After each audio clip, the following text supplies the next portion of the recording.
Sa bawat panalo, may kwento. At sa bawat kwento ng panalo, may pinagmulan. Hindi ito nagsisimula sa training, kundi sa tamang pagpili ng breeders. Hello mga kalapatids, lalo na sa mga nagsisimula pa lang.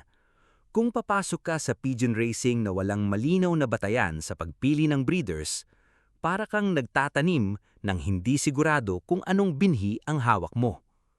Sa pigeon racing, may isang katotohanan na madalas hindi agad napapansin ng mga baguhan. Ang tagumpay ay hindi nagsisimula sa training, kundi sa tamang pagpili ng breeders.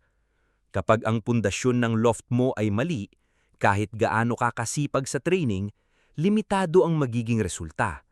Pero kung tama ang pinanggagalingan ng dugo ng mga ibon mo, kahit simpleng sistema lang, may lalabas at lalaban.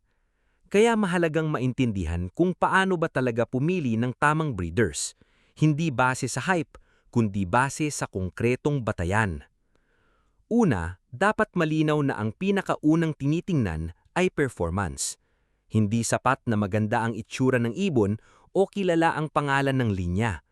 Ang mas mahalagang tanong ay kung ano na ang napatunayan nito. Nakapag-race ba? May panalo ba? O mas importante, nakapag-produce ba ng mga ibon na consistent umuuwi o nananalo?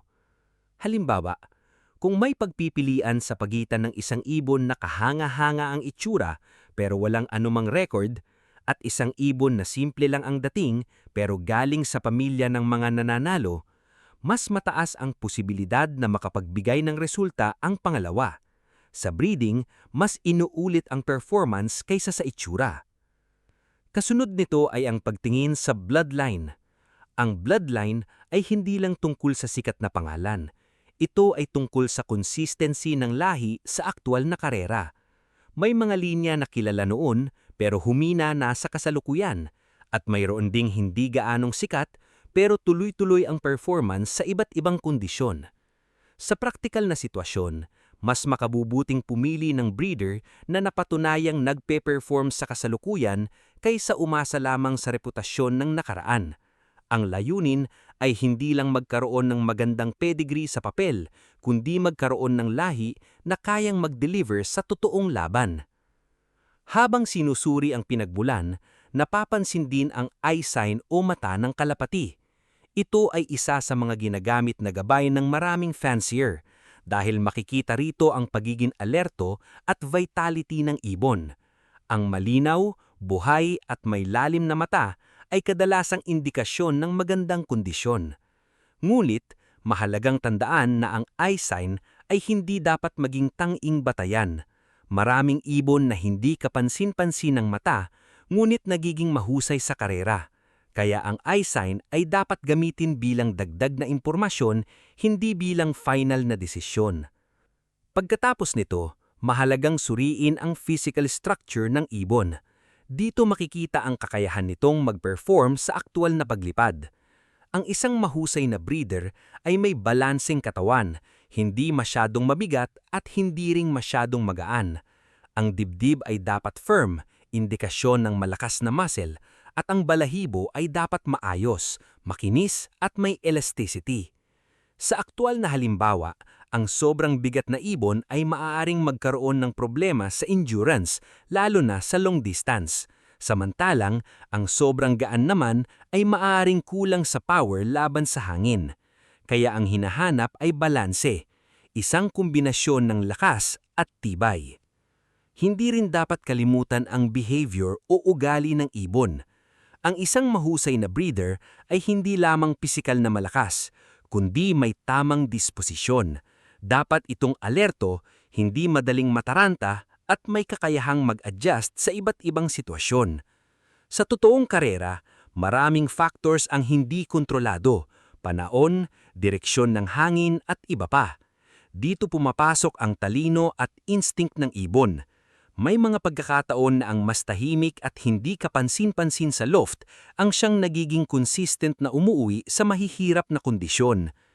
Sa kabay ng lahat nito, ang kalusugan ng ibon ay isang aspeto na hindi pwedeng kompromisuhin.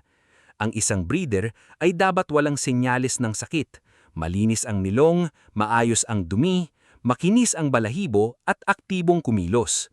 Kahit gaano kaganda ang lahi o record ng ibon, kung ito ay may sakit o mahinahang resistensya, malaki ang posibilidad na ipapasa nito ang kahinaan sa susunod na henerasyon. Sa praktikal na pananaw, mas mainam nang umiwas agad kaysa magdala ng problema sa loft na mas mahirap ayusin sa hulihan. Sa huling bahagi ng proseso, pumapasok ang konsepto ng pairing o pagtutugma ng breeders. Hindi otomatikong maganda ang magiging anak dahil lamang parehong magaling ang magulang. Ang tamang paraan ay pagbabalanse ng strengths at weaknesses.